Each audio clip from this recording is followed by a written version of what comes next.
ఆసక్తితో ఆలకించాలి అని మీ అందరికీ కూడా జ్ఞాపకం చేస్తున్నాను. ప్రార్థన చేసుకుందామండి. పరిశుద్ధుడా, మహోన్నతుడా, ప్రేమ కలిగిన తండ్రి, మీకే వందనాలు, స్తుతులు, స్తోత్రాలు చెల్లిస్తూ ఉన్నాం తండ్రి. గడిచిన కాలమంతా కూడా మీ విధానాన్ని బట్టి మీకే కృతజ్ఞతాస్తుతులు చెల్లిస్తూ ఉన్నాం. అలాగే తండ్రి, మరి ఈరోజు చెప్పబోయే కొన్ని మాటలు, మరి మీ గురించి కొన్ని విషయాలు చెప్పుచూ ఉన్నాను ప్రభువా. మరి వాటిని ధ్యానించి హృదయంలో భద్రపరుచుకునేవారుగా మేము ఉండటానికి మాకు సహాయం చేసి నడిపిస్తారని మా రక్షకుడైన యేసుక్రీస్తు పరిశుద్ధ నామములో ఈ ప్రార్థన విజ్ఞాపనను అడుగుచున్నాను మా తండ్రి, ఆమేన్. కూడి వచ్చిన మీ అందరికీ వందనాలండి. మత్తయి సువార్త 23వ అధ్యాయము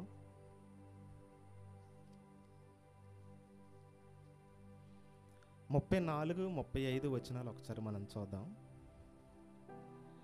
అందుచేత ఇదిగో నేను మీ యొద్దకు ప్రవక్తలను, జ్ఞానులను, శాస్త్రులను పంపుచున్నాను. మీరు వారిలో కొందరిని చంపి సిలువ వేయుదురు, కొందరిని మీ సమాజ మందిరములలో కొరడాలతో కొట్టి పట్టణమునకు తరుముదురు.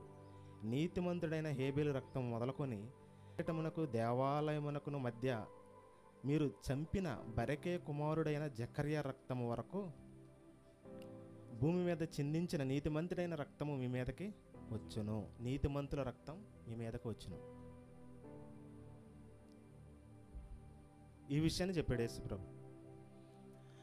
ఈ విషయాన్ని చెప్పినప్పుడు ఎవరిని ఉద్దేశించుకొని చెప్పుంటాడు? చెప్పండి. ఈ ఉద్దేశాన్ని చెప్పినప్పుడు హేబేల్ని పట్టుకున్నాడు. ఫస్ట్ కయీను చంపినటువంటి హేబేలు వాళ్ళన్న చంపాడు తమ్ముడిని. చనిపోయినప్పుడు దేవునికి మొరపెడుచు ఉన్నది ఏంటిది? ఆ రక్తం దేవునికి మొరపెడుచు ఉంది. చనిపోయిన తర్వాత కూడా దేవునికి మొరపెడుచు ఉందంటే దాని గురించి చెబుతున్నాడు ఇక్కడ. నీతిమంతుడైన హేబేలు రక్తం మొదలుకొని రక్తం గురించి చెబుతున్నాడంటే అక్కడ ఆది కాండంలో రక్తం చిందించబడింది. ఆ రక్తం చిందించబడింది, అది దేవునికి మొర్రపెట్టింది కాబట్టి దాని గురించి ప్రస్తావించాడు ఇక్కడ. లేకపోతే ఊరికి ఎందుకు ప్రస్తావిస్తాడు? దాంతోపాటు అనేక మంది నీతిమంతుల్ని చంపుకుంటూ వచ్చారు. ఇప్పుడు ఇక్కడ యేసుక్రీస్తు వారు మాట్లాడే అంతవరకు కూడా, ఇంక్లూడింగ్ యేసు ప్రభుతో కూడా, ఆయన్ని కూడా కలుపుకొని చెబుతున్నాడు అక్కడ. అంటే తర్వాత ఆయన అప్పగిస్తారు, ఆయన కూడా తీసుకెళ్తారు, సిలువ వేస్తారు, రక్తం చిందించబడుతుంది. టోటల్గా ఆయన గురించి కూడా చెబుతున్నాడు. చివరగా నీతిమంతుడైన ప్రవక్తలను చంపారు, చివరగా నాతో సహా చంపుతున్నారు అని క్వశ్చన్ వేసాడు ఇక్కడ. ఈ క్వశ్చన్ వేసినప్పుడు మనం ఆలోచిస్తే ఎలా ఉంటుందంటే, మత్తయి సువార్త రాసేటప్పుడు దాన్ని ఏ కోణంలో రాశాడు, ఏ పద్ధతిలో రాశాడు, అసలు ఎందుకు ఇలా రాశాడు అన్న ఆలోచనలు కూడా వస్తాయి మనకి. లోతు ఇంకా మనం ముందుకు వెళ్తే అలా అనిపించదు మీకు. ఎందుకు అలా అనుకుంటున్నారు అని అంటే, ఇక్కడ క్లియర్ కట్గా హేబేలు నుండి జకర్యా అని ఇక్కడ ప్రస్తావించాడు. జకర్యా అంటే ఎవరు? జకర్యా అంటే చివరి అధ్యాయాలలో చివరగా ఉన్న జకర్యా అనుకుంటున్నారా మీరు అని చాలామంది పొరపడ్డారు. వాస్తవంగా బైబిల్లో కూడా అదే చెప్పింది. వాస్తవంగా బరికే కుమారుడైన జకర్యా అని ఉంది. మరి ఈ బరికే కుమారుడైన జకర్యా చూడండి వాస్తవంగా ఎక్కడ ఉన్నాడో చూద్దాం మనం. చిన్న ప్రవక్తల గ్రంథాల్లోకి వెళ్తే చివరగా మలాకీకి ముందు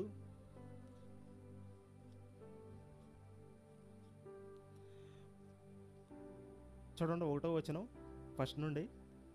దర్యావేషు ఏలుబడిలో 2వ సంవత్సరం 8వ నెలలో యెహోవా వాక్కు ప్రవక్తకు హిద్దోకు పుట్టిన బెరక్య కుమారుడైన జకర్యాకు ప్రత్యక్షమై సెలవిచ్చినదేమనగా, ఇక్కడ చెబుతున్నాడు బరకీయ కుమారుడు జకర్యా అని ఇక్కడ ప్రస్తావించాడు.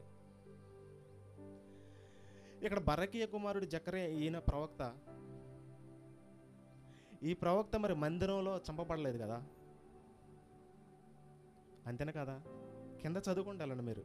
ఈ జకర్యా గ్రంథం ఈ యొక్క విషయాలన్నీ చదువుకుంటూ వెళ్తే ఆయన ఎక్కడ కూడా దేవాలయంలో చంపినట్టు కనిపించలా నాకు. మరి అక్కడ ఎందుకు ఎత్తాడు ఆ పదాన్ని? అక్కడ ఆ పదం ఎత్తాల్సినటువంటి అవసరం ఏమొచ్చింది? అదే చూడాలి. అందుకే నేను ఊరికి నేను ఏదో పెట్టను పోస్ట్. ఇక్కడ ఆల్రెడీ బరకీయ కుమారుడైన జకర్యా అని ప్రస్తావించాడు యేసుప్రభు. కానీ బలిపీఠం దగ్గర చంపబడ్డ జకర్యా గారు ఇతన ఇక్కడ కోట్ చేస్తున్నాడు. ఇదే ఈ విషయాన్ని కోట్ చేశాడు అక్కడ మత్తయి సువార్తలో. ఈ చైర్ తీసుకున్నా, ఈ చైర్ తీసుకున్నా, ఇది కోట్ చేశాడు. ఇక్కడ మత్తయి గారు ఏం చేస్తున్నాడు? దీన్ని కోట్ చేసి పెట్టాడు. అసలు వాస్తవంగా జరిగినటువంటి సందర్భం, జరిగినటువంటి దేవాలయంలో చంపబడ్డ వ్యక్తి అయితే ఇతను కాదు. దేవాలయంలో అక్కడ బలిపీఠం దగ్గర చంపబడ్డ వ్యక్తి బరకీయ కుమారుడైన జకర్యా అయితే కాదు. మరి ఇతను ఎందుకు మత్తయి గారిని ఎందుకు రాశాడు? ఎందుకు రాయాల్సినటువంటి వచ్చింది? ఎందుకు రాశాడంటే దానికి ఒక ఉదాహరణ ఉంది. మరి చంపబడినటువంటి వ్యక్తి ఎవరు? చంపబడినటువంటి వ్యక్తి ఎవరో ఇప్పుడు చూద్దాం మనం.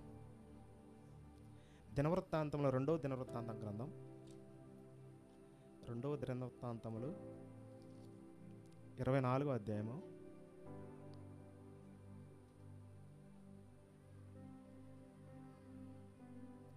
20వ వచనం చూస్తున్నాను నేను. చూడండి, 24:20. అప్పుడు దేవుని ఆత్మ యాజకుడైన యెహోయాదా కుమారుడైన జకర్యా మీదకి రాగా అతడు జనులు ఎదుట నిలబడి, మీరెందుకు యెహోవా ఆజ్ఞలను మీరుచున్నారు? మీరు వర్ధిల్లరో, మీరు యెహోవాను విసర్జించితిరి గనుక ఆయన మిమ్మును విసర్జించి ఉన్నాడు, దేవుడు సెలవిచ్చుచున్నాడు అనెను. అందుకు వారు అతని మీద కుట్ర చేసి రాజు మాటను బట్టి యెహోవా మందిరమునపు ఆవరణములో రాళ్ళు రువ్వి అతన్ని చావగొట్టిరి. యెహోవా మందిరంలో చావగొట్టారు. ఇక్కడ జరిగినటువంటి సిచ్యువేషన్ ఇది.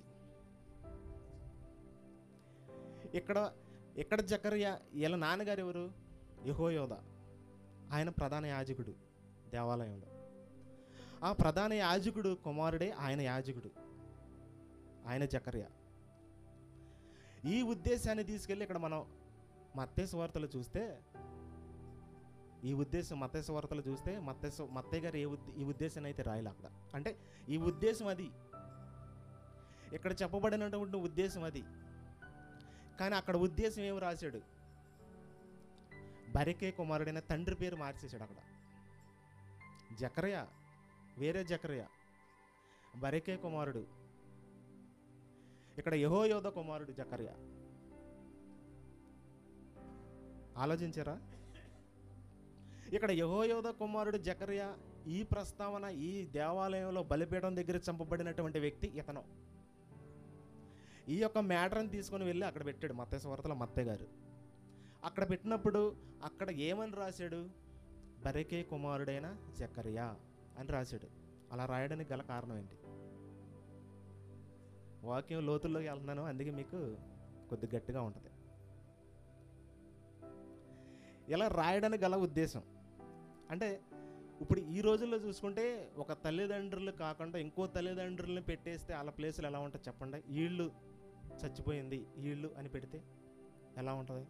వీళ్ళు నేరం చేసిన వాళ్ళు అని పెడితే ఎలా ఉంటుంది? ఇప్పుడు ఒక కుటుంబంలో ఒక ఫ్యామిలీలో ఆ పేర్ల మీదే ఉంటారు జనాలు, వాళ్ళ తండ్రి కూడా అదే పేరు మీద ఉంటాడు. అలా ఉన్నప్పుడు ఒక కుటుంబంలో ఒక జనాలు ఎక్కువగా ఉన్నటువంటి వంశావళిలో ఒక తండ్రి పేరు మీద ఉన్న కుమారుడు ఉంటాడు, తండ్రి పేరు ఉన్నటువంటి వ్యక్తి కూడా ఉంటాడు. అలాంటప్పుడు ఉద్దేశం అతను కాకుండా, ఆయన చేసిన దాన్ని కాకుండా వేరే వాళ్ళని ఎందుకు పెట్టాడు? ఇది మెయిన్ రీజన్ ఆలోచించాల్సింది. జరిగిందైతే ఒక వ్యక్తికి, అక్కడ చెప్పింది ఒక వ్యక్తి, ఇక్కడ జరిగింది ఒక వ్యక్తికి. అక్కడ మత్తయ్య గారు కోట్ చేసింది ఒక వ్యక్తిని. ఇదిగో ఇత్తనం ప్రవక్తలలో ఉంటాడు కదా చివరి వ్యక్తి, మలాకీకి ముందు ఆయన అని చూపిస్తున్నాడు. ఇక్కడ దినవృత్తాంతంలో రాజుల గ్రంథాలలో ఉన్న వ్యక్తి, జరిగిన సిచ్యువేషన్ రాజుల గ్రంథాలలో ఉన్న వ్యక్తి, రాజుల కాలంలో ఉన్నటువంటి వ్యక్తులలో యెహోరాము కాలాలలో, యెహోషాపాతు కాలంలో ఉన్నటువంటి జరిగిన సిచ్యువేషన్ అది. యెహోషాపాతు చనిపోయిన తర్వాత యెహోరాము ఉంటాడు, అతను కూడా చనిపోయిన తర్వాత జరిగిన సిచ్యువేషన్ ఇది. ఆ కాలంలో జరిగినటువంటి సిచ్యువేషన్ తీసుకొని వెళ్ళిపోయి చిట్ట చివరన జరిగినటువంటి సన్నివేశాన్ని ఇక్కడ మత్తయ్య గారు కోట్ చేశాడు. అర్థమైందా మీకు? అర్థం అవ్వలేదా? అక్కడ జరిగిన సిచ్యువేషను రాజుల గ్రంథంలో చరిత్ర చివరిని ఎక్కడ పెట్టాడు తీసుకెళ్ళి? అది మత్తయి సువార్తలో సందర్భం అది. కానీ ఆ సందర్భంలో ఉన్న వ్యక్తులైతే మలాకి చివరి ఎండింగ్లో ఉన్నటువంటి ప్రవక్త, బరకే కుమారుడైన జకర్యా, ఆయన ఒక ప్రవక్త. ఇక్కడ యెహోయాదా కుమారుడు జకర్యా, ఆయన చంపబడింది దేవాలయంలో. ఆయన చంపబడితే ఆయన పేరు చెప్పాలి, యెహోయాదా కుమారుడు అని. కానీ అలా చెప్పకుండా అలా ఎందుకు చెప్పాడు? వాక్యం చదివితే అట్లా చదవాలి మనం బైబిల్ని. దీంట్లో ఎన్నో తప్పులు ఉన్నాయి అనుకుంటారు చాలామంది. పరిశీలించి చదివినప్పుడు దాంట్లో ఉన్న విషయాలు మత్తయ్య గారు ఎందుకు ఇలా రాశాడు, ట్రాన్స్లేషన్ మిస్టేకా లేకపోతే ఏంటిది అని పరిశీలించి చూస్తే ఆ వ్యక్తికి జరిగితే ఈ వ్యక్తిని ఎందుకు రాశాడు ఇక్కడ అని చాలామంది పొరపడతారు. వాస్తవానికి ట్రాన్స్లేషన్ మిస్టేక్ ఏమో, కానీ అది అక్కడ జరిగిన సిచ్యువేషన్ అయితే బరకే కుమారుడు కాదు. అక్కడ యేసుక్రీస్తు కోట్ చేసి చెప్పాడు సాక్షాత్తు అక్కడ జరిగినటువంటి సిచ్యువేషన్ని. హేబేలు నుండి మొదలుకొని బరకే కుమారుడైన జకర్యా రక్తం బలిపీఠం దగ్గర, బలిపీఠం మందిరంలో చంపబడ్డారు. మందిరంలో చంపబడ్డాడు. ఆ మందిరం ఎంత పవిత్రమైంది, యెరూషలేము దేవాలయం ఎంత పవిత్రమైంది. ఆ మందిరంలో దేవుడు ఉండే స్థలం, అది దేవుడు ఉండే స్థలం. ఆ దేవుడు ఉండే స్థలంలో ఎంత పరిశుద్ధంగా ఉండాలి. అక్కడికక్కడికే నరుక్కోవడం ఏంటి, ఆ మందిరంలోనే కొట్టుకోవడం ఏంటి, ఆ మందిరంలోనే చంపుకోవడం ఏంటి, రాళ్ళు రువ్వి కొట్టడం ఏంటి? చూడండి ఎంతగా దిగజారిపోయారు మనుషులు. వాళ్ళ మీద వ్యతిరేకంగా మాట్లాడినందుకు, అక్కడ ఉన్నటువంటి ప్రజల మీద వ్యతిరేకంగా మాట్లాడినందుకు రాళ్ళు రువ్వి కొట్టేశారు అంతే. అదే సేమ్ టు సేమ్ అదే సిచ్యువేషన్ కంటిన్యూ అవుతూనే ఉంది. మనం సువార్తల్లో కూడా చూసుకుంటే పౌలు గారి పత్రికల దాకా సువార్త ప్రకటిస్తుంటే రాళ్ళు రువ్వి కొట్టారు పౌలు గారిని కూడా. వాస్తవాన్ని చెప్పినప్పుడు ఎవరికి నచ్చదు. వాస్తవాన్ని చెప్పినప్పుడు నీలో ఉన్న లోపాన్ని దేవుడు ఏలెత్తి చూపించి ఒక వ్యక్తితో చెప్పిస్తున్నాడు. అలా చెప్పించినప్పుడు అతడు ఎదుట ఉన్నటువంటి వాళ్ళు దాన్ని యాక్సెప్ట్ చేయలేరు, దాన్ని గ్రహించలేరు. నువ్వు చెప్పేది ఏంటి మాకు అన్నట్టుగా చూస్తారు. ఇక్కడ క్లియర్ కట్గా దేవుడే మాట్లాడేస్తున్నాడు అన్నట్టుగా ఉంది వాక్యం. ఇక్కడ చూడండి ఒకసారి 20వ వచనం చూడండి. అప్పుడు దేవుని ఆత్మ యాజకుడైన యెహోయాదా కుమారుడైన జకర్యా మీదకి రాగా, దేవుని ఆత్మ పరిశుద్ధాత్మ డైరెక్ట్గా ఆయనలోకి వచ్చేసింది. ఆ పరిశుద్ధాత్మ దేవుడు వచ్చి ఆయన పలికిస్తున్నాడు మాటలు. ఆ దేవాలయంలో పలికించినప్పుడు అక్కడ ఉన్నటువంటి వ్యక్తులు మొత్తం కూడా వ్యతిరేకంగా ఉండి అతన్ని రాళ్ళు రువ్వి చంపేశారు బలిపీఠం దగ్గర. ఆ చంపటం ఆయన ఆ రక్తం కూడా మొరపెట్టింది. హేబేలు రక్తం మొరపెట్టింది కదా, అటువంటి సిచ్యువేషన్ ఇక్కడ కూడా వాళ్ళ నేరాలలో ఇక్కడ ముడిపడిపోయింది. వాళ్ళ నేరాలలో కౌంట్లు ఏర్పడిపోయినాయి, చాలా కౌంట్లు యాడ్ అయిపోయినాయి వాళ్ళకి. అక్కడ నుండి ఉంది మీకు కౌంటు, అక్కడ నుండి కౌంటింగ్ ఉంది అని చెబుతున్నాడు యేసు ప్రభు. ఈ తండ్రులు ఎందుకు పెట్టాడో దాని గురించి చెబుతాను. అలాగే యెహోయాదా అంటే ప్రధాన యాజకుడు. ఆ ప్రధాన యాజకుడు మనవడు జకర్యా గారు, కుమారుడు కాదు, మనవడు అంటే వాళ్ళ అబ్బాయి కొడుకు, వాళ్ళ సంతతిలో వాడు. అతని మనవడిని కూడా కుమారుడని ప్రస్తావిస్తుంది బైబిల్. ఆ సంతతిలో వాళ్ళని పక్కమట వాళ్ళైనా కుమారుడి కింద యాక్సెప్ట్ చేసిద్ది బైబిల్. అలా చెప్పిద్ది, కుమారుడు అని చెప్పిద్ది. వాళ్ళ తమ్ముళ్ళ పిల్లలైనా వాళ్ళ తమ్ముళ్ళ పిల్లలైనా ఎవరైనా సరే వాళ్ళ వంశంలో వాళ్ళని కుమారుడు అని చెప్పిద్ది. అట్లా ఆలోచించాలి. ఇక్కడ యెహోయాదాకు పుట్టినటువంటి వ్యక్తి కాదు జకర్యా గారు, అతని సంతతిలో నుండి వచ్చినటువంటి తన మనవడు.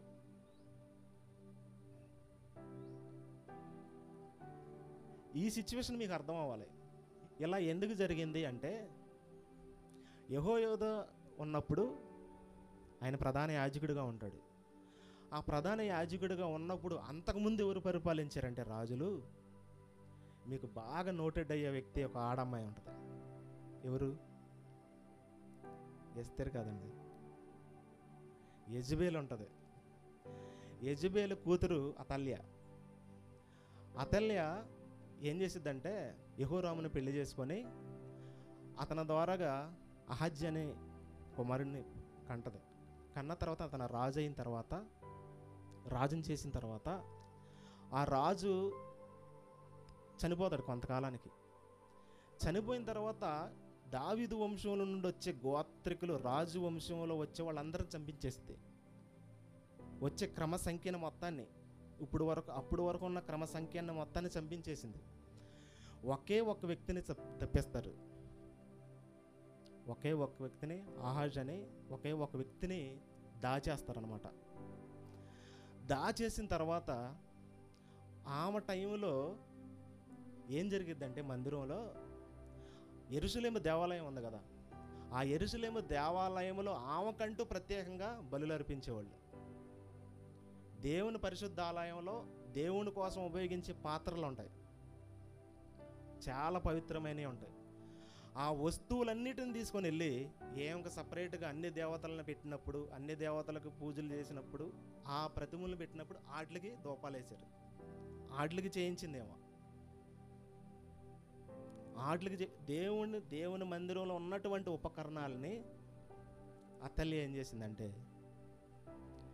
దేవుని స్థానంలోనే ఆ మందిరంలోనే ఒక పక్కన పెట్టేసేసి, యాజకుడిని కూడా పెట్టేసి దూపాలు వేయటం, దేవునికి ఎలా అయితే చేస్తారు సేమ్ టు సేమ్ అంతే అలా చేపించుకుంటారు. చాలా భయంకరమైనటువంటి సిచ్యువేషన్గా భావించాడు దీని దేవుడు. యెజబేలు గురించి చెప్పాడు, అతల్య గురించి చెప్పాడు, అసలు వాళ్ళు మీ సంఘాలలో ఉండకూడదని చెప్పాడు. అటువంటి స్త్రీలు సంఘాలలో కూడా ఉండకూడదు అన్నాడు.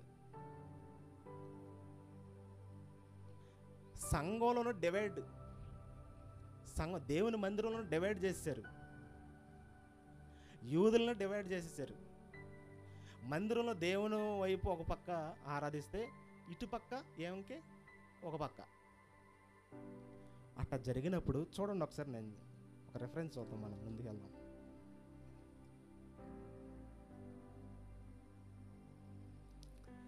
అదే 2వ దినవృత్తాంతాల గ్రంథం 22వ అధ్యాయము 10వ వచనం ఒకసారి చూద్దాం. చూడండి.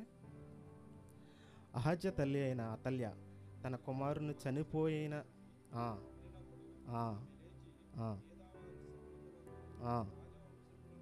అందరినీ తమ చేసెను.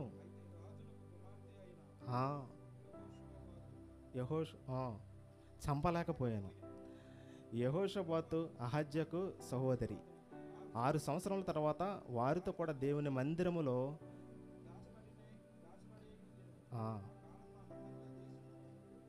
పాలించెను. ఇక నాదే పాలన. ఇక రాజులు ఎవరు లేరుగా, చంపించేసింది మొత్తాన్ని చంపించేసింది. ఇక ఏమే రాణి, ఏమే రాజు.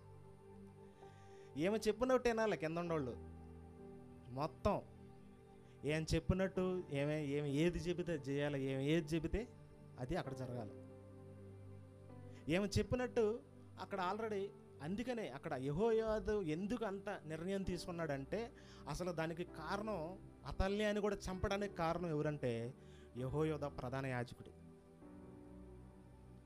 ఎందుకంటే అక్కడ దేవుని జరగవలసిన కార్యాలు ఏమక జరుగుతున్నాయి.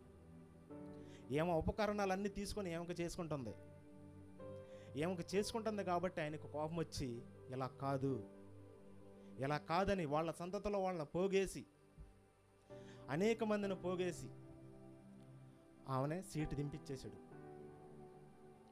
ప్రధాన యాజకుడు. ఆ ప్రధాన యాజకుడు సీటు దింపించేసిన తర్వాత ఆమెను తీసుకొచ్చి ఆ మందిరం బయటే చంపించబడద్ది ఆమె కొంతకాలానికి. చాలా చాలా భయంకరంగా చంపుతారు ఆమెను, చాలా భయంకరంగా. కింద మనం చదివితే కింద నుండి వరుస చదివితే అదే ఉంటుంది మొత్తం. చాలా భయంకరంగా ఉంటుంది శిక్ష. అక్కడ యెహోయాదా ఎంతగా దాన్ని పోరాడాడంటే చాలా చాలా ప్రయత్నాలు చేసి అక్కడ ఒక రాజుగా పెట్టి, ఆ రాజు అమలు చేసి, ఇవన్నీ అమలు చేసి, అవన్నీ ఇది ఎవరు వచ్చే పని లేదు, మందిరంలోనికి అన్ని జనులు అనేవాళ్ళు వచ్చేది లేదు అని చెప్పేసాడు. అప్పుడే మందిరంలోనికి అన్ని జనులు అనేవాళ్ళు బయటే ఉండాలని అన్నాడు. అక్కడ లేవీలు మాత్రమే ఉండాలి లోపల. ఎవరు బయట నుండి వచ్చేది ఎవరైనా సరే బయటే ఉండాలి, కానీ లోపలికి మాత్రం వాళ్ళకి ప్రవేశం లేదు. ఒకవేళ మందిరంలోనికి వస్తే వాళ్ళకి కఠిన శిక్షలు ఉంటాయి, మరణ శిక్ష ఉంటుంది అని ఆర్డర్ పాస్ చేశాడు రాజు ద్వారాగా.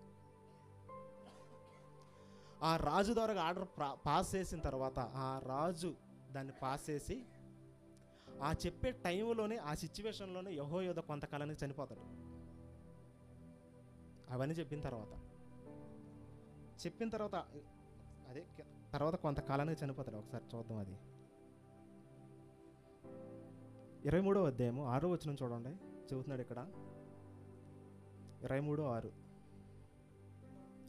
ఎవడనో రాకూడదు, ప్రతిష్ఠింపబడేవారు కనుక వారు లోపలికి రావచ్చును, కానీ జనులందరూ యెహోవా ఇచ్చిన ఆజ్ఞ చొప్పున బయట మాత్రమే ఉండాలి.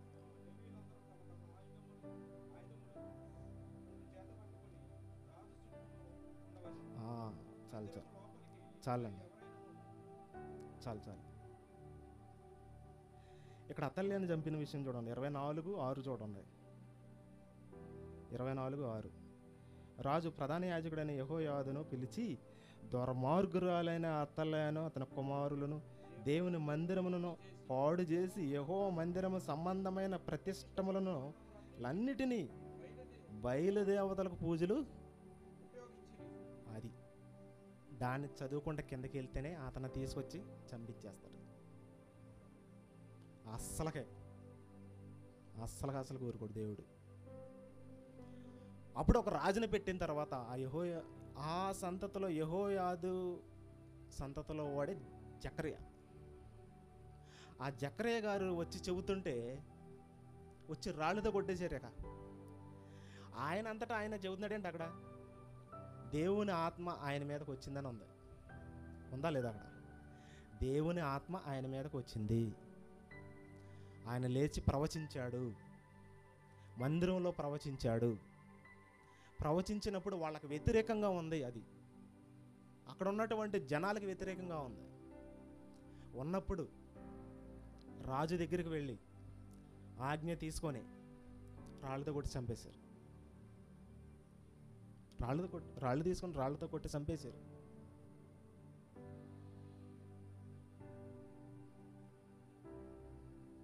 ఇక్కడ యేసుక్రీస్తు వారు ఈ ప్రస్తావనను తీసుకొచ్చాడు. ఎంతోమంది దావీదు వంశంలో ఉన్న రాజు వంశాలను ఎంతమందిని చంపేశారు మీరు? అనేక మందిని చంపేశారు. అదిగో ఎంతోమంది నీతిమంతులు అంటే అక్కడ కోట్ చేశాడు. హేబేలు మొదలుకొని బరకే కుమారుడైన జకర్యా, బలిపీఠం దగ్గర చంపబడిన జకర్యా గారు అని చెప్పాడు. అక్కడ కోట్ చేసి అక్కడ చెప్పాడు. అంటే అంతమందిని చంపేశారు. అప్పటికే అతల్ని ఎంతమందిని చంపింది? యూదులు మొత్తాన్ని చంపేసింది, రాజు వంశాలని. రాజులుగా ఎవరైతే వస్తారో, రాజు వంశంలో దావీదు వంశంలో ఎవరైతే రాజుగా వస్తున్నారో వాళ్ళందరం చంపించేసింది. ఒక్క వ్యక్తిని తప్పించింది, దేవుడు తప్పించాడు. ఎందుకంటే ఇదంతా ప్లానింగ్ ఏంటంటే, ఇదంతా ప్లానింగ్ పక్కగా దయ్యం. మీకు తెలుసా, పక్కగా ప్లాన్ చేసింది దయ్యం. ఎందుకంటే దావీదు వంశం నుండి వచ్చేవాడు యేసుక్రీస్తు. మరి రాజుల వంశం నుండి రావాలి కదా, మరి వాళ్ళందరం చంపేస్తే ఎట్టొస్తాడు? ఆలోచించారు ఎప్పుడన్నా? ఒకే వ్యక్తి ఉన్నాడు, దావీదు వంశం నుండి వచ్చిన వాళ్ళందరం చంపించేసింది.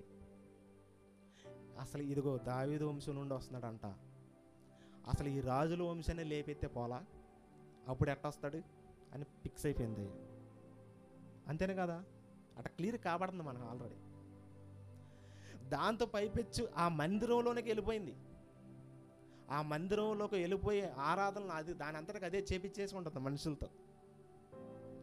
దేవుడికి చేసే ఆరాధన ఒక పక్క, దయ్యానికి కూడా చేస్తున్నారు. సేమ్ ఆ మనుషుల్ని తీసుకొని ఇటు వాడుకుంది. ఎంతగా చేంజ్ చేసేసిందో చూడండి ఒకసారి. దేవుడికి ఏదైతే చేస్తున్నామో సేమ్ టు సేమ్ కాపీ, దేవుడికి ఏదైతే చేస్తున్నామో సేమ్ కాపీ కొట్టేస్తుంది. ఈ రోజుల్లో కూడా సేమ్ టు సేమ్. ఈ రోజుల్లో కూడా చుట్టుపక్కల చూసారా మీరు? మొన్నటిదాకా చెప్తే బాగోదు కానీ కాపీయే మొత్తం. అట్ట కాపీ కొట్టేసి అసలు యేసు ప్రభుని రాకుండా అడ్డుకుంది అక్కడ దయ్యం. దానివల్ల కాదనుకో, కానీ దాని ప్లానింగ్ ప్రయత్నం చూడండి ఎలా చేసిందో. అంతమందిని చంపించేసింది. యేసు ప్రభువే రాకూడదు అన్నట్టుగా చేసేసింది. కానీ దేవుడు ఆయన ప్రయోగం వేరే ఉంటుంది. ముగించేస్తాను. ఇక్కడ ఒక విషయం చెప్పి నేను క్లోజ్ చేసేస్తాను. ఇక్కడ యేసుక్రీస్తు వారు ఎందుకు ఇలా చెప్పాడు, బరకీ కుమారుని ఎందుకు ప్రస్తావించాడు? ఇక్కడ యెహోయోద కుమారుడు కదా చనిపోయింది బలిపీఠం దగ్గర. ఆయన పేరు చెప్పకుండా మత్తయ్య గారు ఎందుకు అలా రాశాడు అంటే, ఆయన ఒకే ఒక ఉద్దేశాన్ని తీసుకున్నాడు. మత్తయ్య గారు బరకయ అనే పేరుకి హిబ్రూలో మనం చూస్తే ఆ పేరు యొక్క మీనింగ్ ఏం చెబుతుందంటే యెహోవాను స్తుతించుట అని చెబుతుంది. సేమ్ టు సేమ్ ఇక్కడ బరకయ అని ఆ పేరుకి యెహోవాను స్తుతించుట అనే మీనింగ్ చెబుతుంది. ఇక్కడ యెహోయోద ఈయన పేరుకున్న మీనింగ్ ఏంటంటే ఈయన కూడా యెహోవాను స్తుతించుట. అసలు మెయిన్ కారణం ఈయన కదా. మందిరాన్ని పాడైపోతుంటే దాన్ని సరిచేసింది, రూల్స్ అన్ని పెట్టింది. ఈయన పేరులో ఉన్న ఒక గుణం ఏంటంటే యెహోవాను స్తుతించుట. ఈ రెండు ఒకటే సేమ్ టు సేమ్ మ్యాచ్. ఆ మ్యాచ్ని అక్కడ తీసుకొని రాశాడు మత్తయ్య. అర్థమైంది మీకు? ఈయన ఎందుకు పెట్టాడు, ఆయన ఎందుకు పెట్టలేదు, ఆయన ఎందుకు పెట్టాడు, ఈయన ఎందుకు పెట్టలేదు అంటే ఈ గుణాలలో యెహోవాను స్తుతించటాన్ని ఉంది. ఆ పాయింట్ ఆఫ్ వ్యూలోనే తీసుకున్నాడు. ఆ పాయింట్ ఆఫ్ వ్యూలో తీసుకుని ఆ పాయింట్ని బట్టి ఆయన పేరు పెట్టేశాడు. కానీ వాస్తవంగా అయితే అక్కడ ట్రాన్స్లేషన్ మిస్టేకే. కాకపోతే లోతులోకి ఇలా ఆలోచిస్తే ఇద్దరు పేర్లు కూడా ఒకే మీనింగ్ని చూపిస్తున్నాయి. బరకే కుమారుడు యెహోయోద, బరకే యెహోయోద, వీళ్ళిద్దరు పేర్లకు ఉన్న ఒకే మీనింగ్ మ్యాచ్ యెహోవాను స్తుతించుట.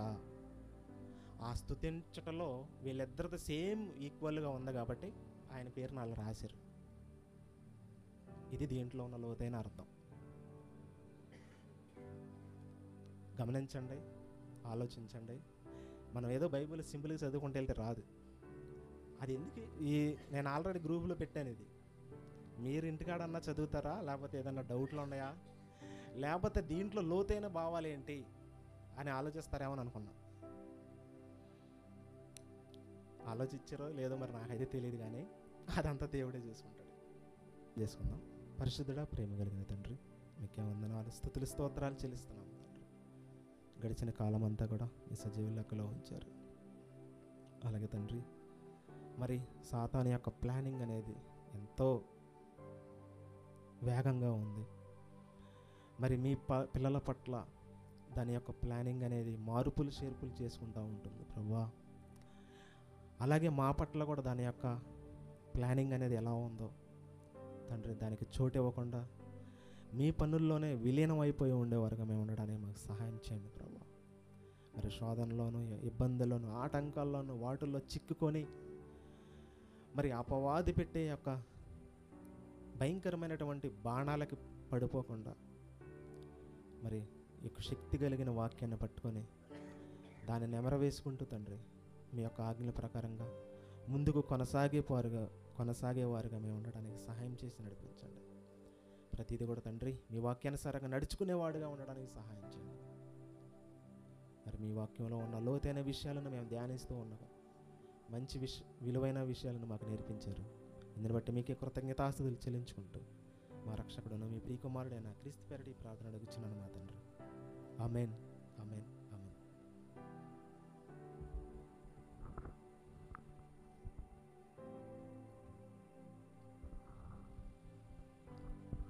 దేవుని వాక్యాన్ని చక్కగా పంచుకున్నాను. నీకు వందనాలు. ఏదో కొత్త లోకంలో చెప్పినట్టుందా? ఒక హల్లెలూయా అనట్లేదు, ఒక స్తోత్రం అనట్లేదు, మిమ్మల్ని ఏమి యాక్టివ్ చేయట్లేదు, అంతా ఒక క్లాస్లో వెళ్ళిపోతుందంటారా? అవునా? నేను కొంచెం అరుస్తాను, ఇబ్బంది పడమాకండి.